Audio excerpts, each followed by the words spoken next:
Mesdames, Mademoiselles, Messieurs, bienvenue à Métro News. Voici les principaux titres qui seront développés aujourd'hui. Aucune correspondance de la présidence n'a été acheminée au bureau du Sénat pour l'informer officiellement de la nomination de Jean-Michel Lapin comme nouveau Premier ministre, selon le président du Grand Corps, Karl Murat-Cantat. Le président Jovenel Moïse veut attirer des investisseurs étrangers en Haïti. Lors de son intervention au Forum Latin America Panama 2019, le chef de l'État a partagé avec des partenaires venus d'horizons divers sa vision de créer une économie forte et durable.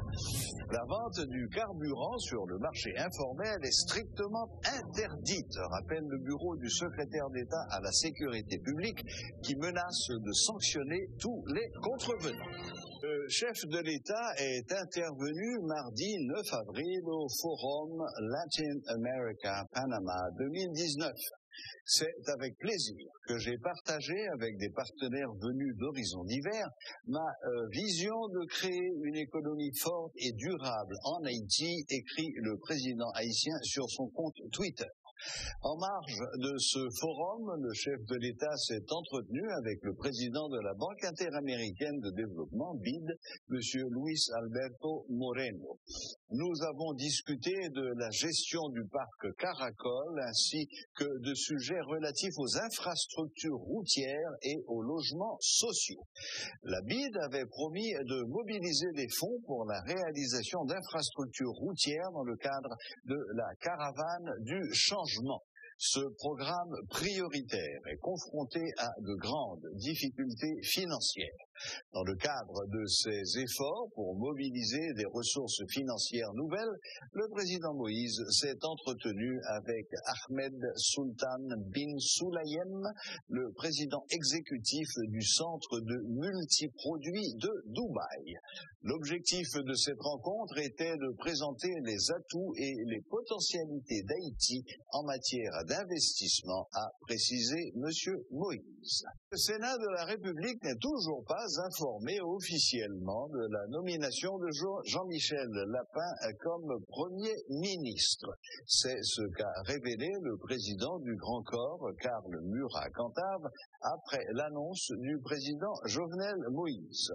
Un tweet n'est pas un canal officiel, rappelle le sénateur de l'Artibonite qui annonce le démarrage des consultations avec les différents blocs politiques. À côté de moniteur là, faut que le président de la République là écrit du roi pour notifier que ou pour informer que il nommé au Premier ministre. Jusqu'à présent, le bureau Sénat pour recevoir l'État. Immédiatement, quand il recevra l'État là, démarche là, c'est à écrire président, avec le Premier ministre là, pour nous dire Premier ministre là, pour nous déposer pièce officielle. Même déjà non, même déjà tout le monde. Mais on tweet, c'est pas on va officiel que nous. Donc moi-même m'attends que une correspondance officielle qui émane du palais national, qui vient du président de la République, qui informe que le Premier ministre Lapin est nommé. Oui, on a évoqué ça. Ni moi-même, ni le président Gary Bodo. Mais au cours de discussion, il était question qu'il vient en plus le président. Vient en plus le ministre que il a censuré le gouvernement de la donne et par la suite, nous avons reconduit. Et il y a même monde qui était ministre, pour le ministre Belrive. Après, il a censuré le gouvernement, Madame Belrive qui était ministre, vient Premier ministre. Donc, bon président déjà, et il quittait que sujet ça, c'est sujet pendant qu'il y a discussion, chaque député, chaque sénateur a pensé en fonction de ça au point, en fonction de ça au point. Pas de référence à la Constitution qui dit clairement si on est dans le gouvernement qui est censuré, on n'a pas qu'à ville ou bien ministre ou bien premier ministre. Donc, légalement, constitutionnellement, pas rien qui dit ça. D'accord?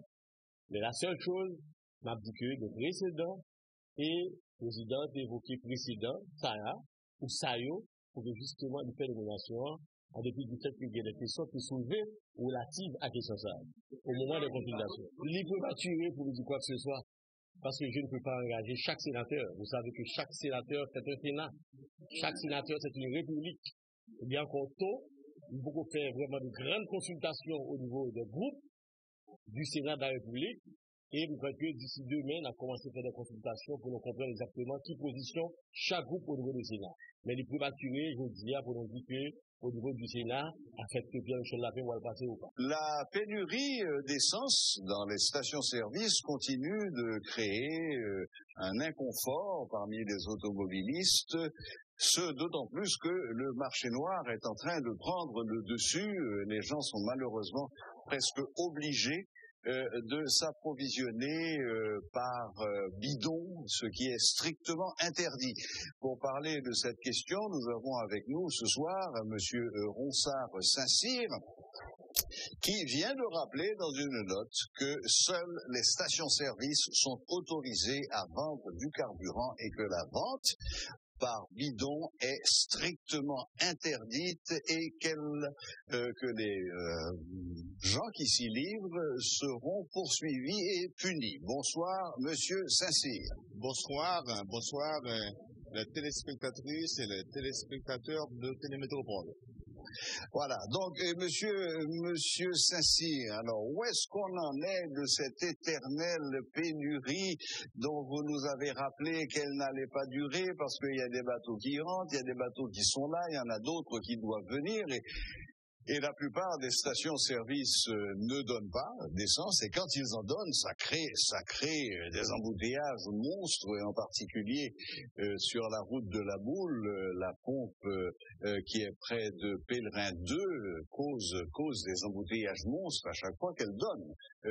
Alors qu'est-ce que vous nous dites aujourd'hui? Est-ce que vous confirmez que cette crise est derrière nous?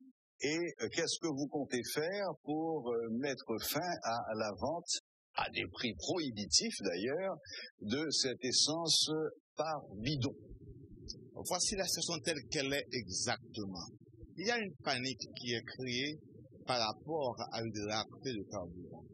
Mais maintenant, au moment où je vous parle, il n'y a pas de pénurie de carburant. On est clair que déjà, le diesel, le gasoil est disponible dans toutes les stations. Maintenant, hier, 75 000 barils de gasoline sont déjà stockés à Tor et à Tevasa. Maintenant, ce sont les stations qui doivent s'approvisionner. Mais sachez que la gasoline est inflammable. Ce sont des camions spéciaux et ça prend aussi des dispositions de sécurité pour ce transport et ça prend du temps.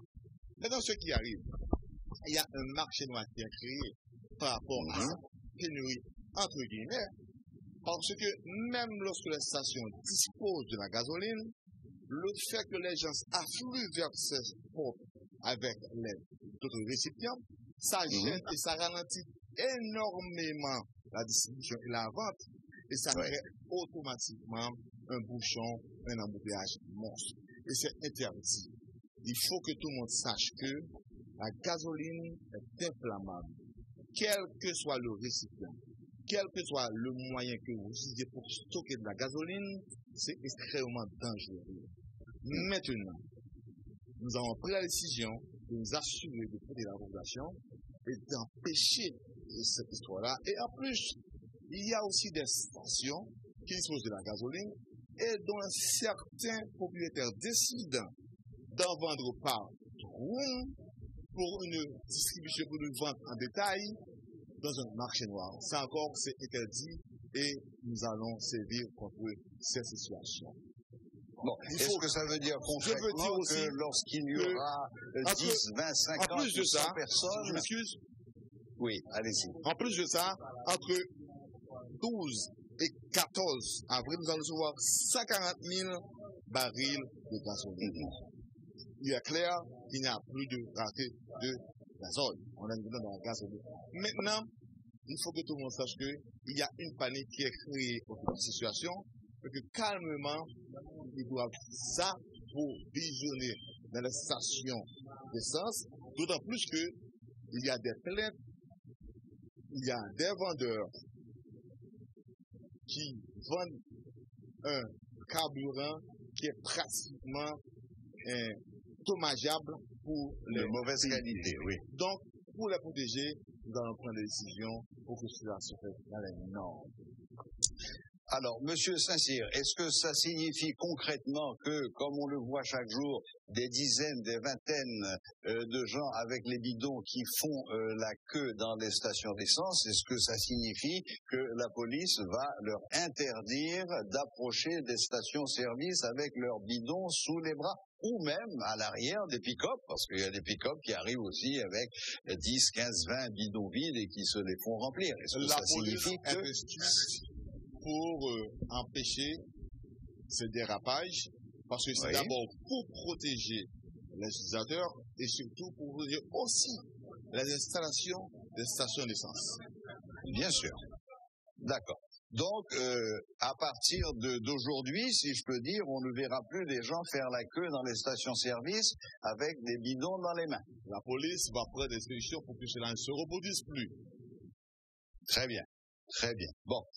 Écoutez, ces nouvelles que vous nous rappelez là, nous les avons données hier sur le nombre de navires, les dates, la quantité de barils prévus, et en effet, il semble que théoriquement, en tous les cas, cette pénurie est derrière nous. Malheureusement, dans les faits, on rencontre encore des tas de stations qui sont fermées et qui ne distribuent pas cette essence. Donc espérons que cette fois-ci votre appel sera entendu et que tout va rentrer dans l'ordre dans les jours qui viennent. Parfait.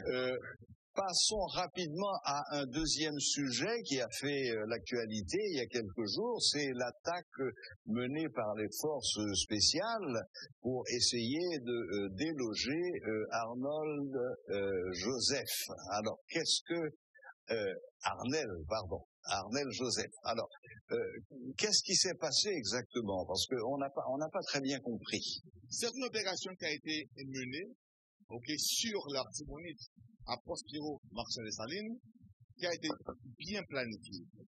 Et on a réussi à intercepter quelques bandits qui accompagnaient Arnel. On a trouvé sa loge. On a détruit ce qu'il fallait détruire dans sa loge.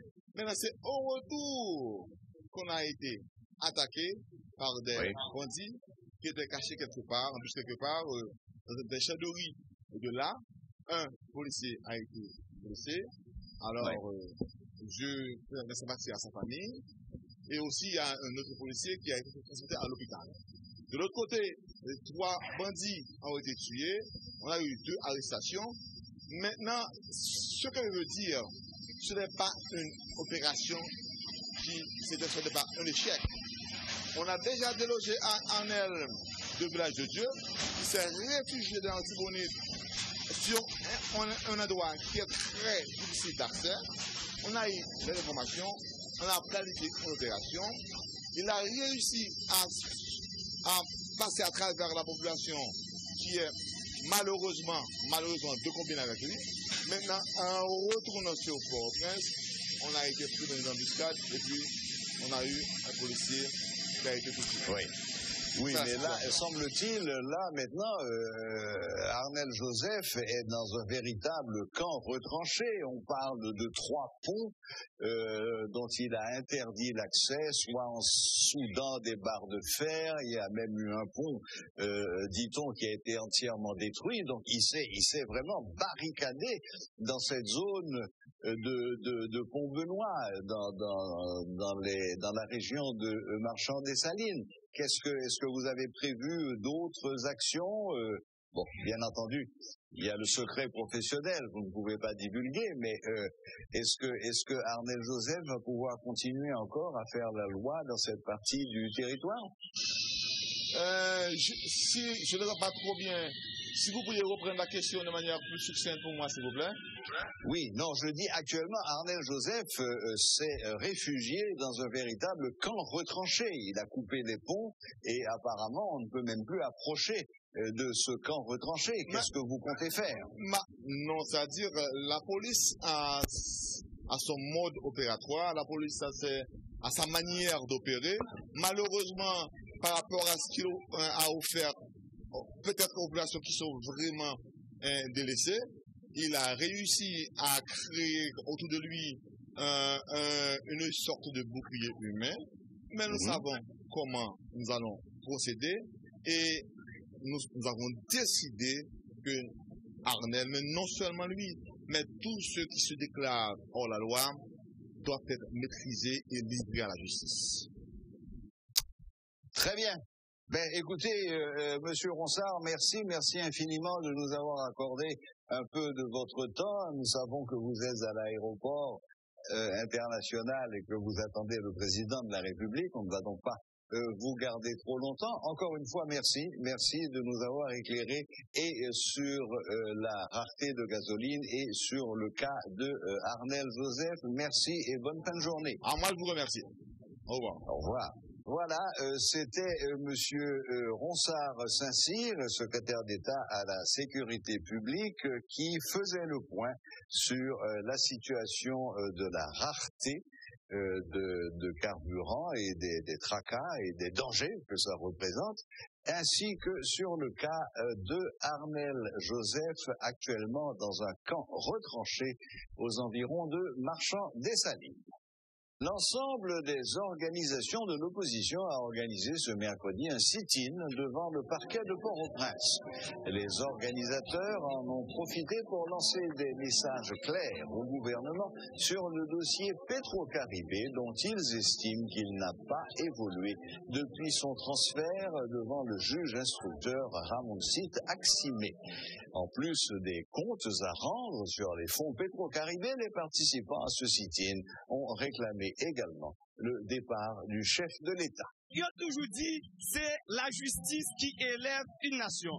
Donc si c'est la justice qui élève une nation, eh bien 4,2 milliards de dollars qui étaient à la disposition du pays d'Haïti pour faire infrastructure, pour mettre électricité, pour faire l'hôpital, pour que plus de monde à l'école, pour créer infrastructure dans le pays, eh bien, un groupe de jeunes femmes et jeunes garçons arrivés, dilapidés comme ça, eh bien, je veux dire, la justice montre qu'il est impuissant pour que il procède à l'arrestation de tout le monde qui est indexé dans le dossier Petro-Caribéen.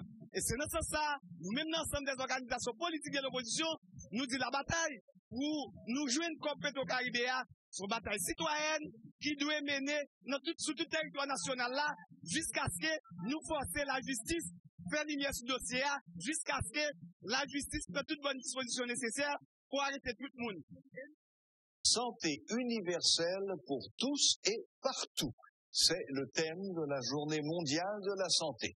Des étudiants de la faculté Notre-Dame ont opiné ce mercredi sur ce sujet en marge d'une journée porte ouverte dans leur établissement. Si certains se sont interrogés sur la pertinence d'un tel thème, alors que seuls 2% de la population dispose d'une couverture santé, d'autres ont regretté que des sujets comme la sexualité reproductive ne soient pas mis plus tôt en avant. Jour, c'est 7 avril, mais c'est jeudi à nous choisir de faire. C'est thème là, c'est couverture sanitaire universelle.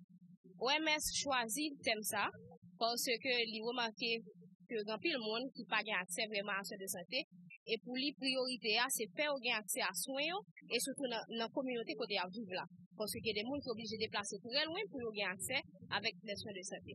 Et alors pour ce faire pour que nous gagnions des mises en place que nous faisons pour tout le monde capable de bénéficier de soins ça. C'est peut-être ça, nous choisissons de réfléchir sur le thème ça à l'aise. Si nous avons pour changer, c'est un bagage. Normalement, premièrement, nous avons essayé de faire tout le monde ait accès à la santé. Des plus pauvres aux plus riches. Parce que la santé, de vous penser, on ne va pas faire rien. On ne va pas réaliser aucun bagage. La santé, on pense que c'est le premier pilier pour le monde qui atteindre tout objectif. Parce que pour malade, ou vraiment pas réaliser rien.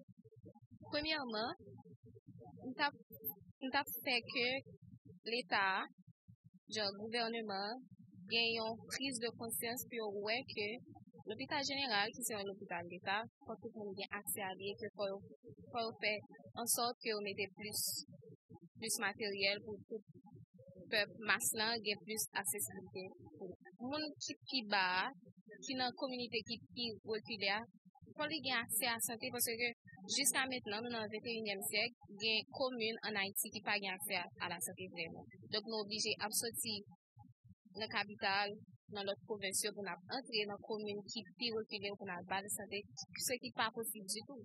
Une plateforme économique vient d'être créée au sein du Vaudou. Il s'agit de la Fédération des organisations et des sociétés Vaudou, FOSS Vaudou. Cette structure, regroupant une quarantaine d'organisations, s'est donnée pour mission de travailler dans le domaine du développement économique. Suivez tour à tour les explications de Rubens Télémac et Marie-Carmel Mentor, respectivement coordonnateurs et conseillères spéciales de FOSS Vaudou. Développement économique, parce qu'il y a du temps pour que le diable vaudois ait propres ressources, propres moyens pâles pour continuer d'éduquer et côté mais la société. Le diable nous parle, on doit avec tout le monde.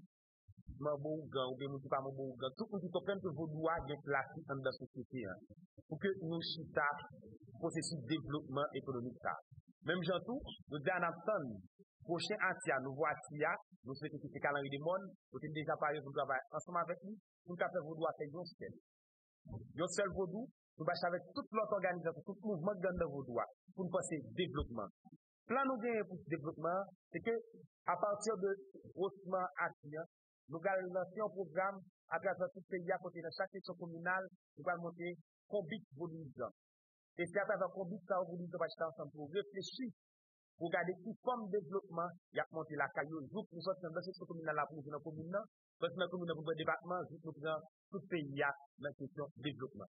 Donc c'est ça qui World Force Vaudou travaille dans la question de développement pour tout secteur, tout vaudouisant, pour pays arriver à l'en souffle dans le Cap du Mio. Même gens et société a dit c'est vaudou qui cause pays en pauvreté salière, nous-mêmes n'a pas bâton pèlerin nous, n'a pas escape figure nous pour qu'on y a là pour nous développer sa nouvelle économique dans le pays. Parce que richesse là, c'est nous pour créer, c'est nous pour faire que moun yo apprenne connaître tête yo, apprenne connaître ça au vaut pour pas perdu dignité yo, même gens y a fait nous perdu et colonne vertébrale nous, dans nous manger pépé. Alors dans Force Vaudou, nous dit désormais à partir de date ça, 10 avril ça, nous pouvons prendre et section communale comme cheval bataille, nous parlé dans entité qui et puis jusqu'à ce que nous arrivions dans la plateforme nationale là pour nous voir vraiment pays a bien l'autre figure, pour nous voir économie pays a bien l'autre développement qu'a fait là-dedans à Ibobo.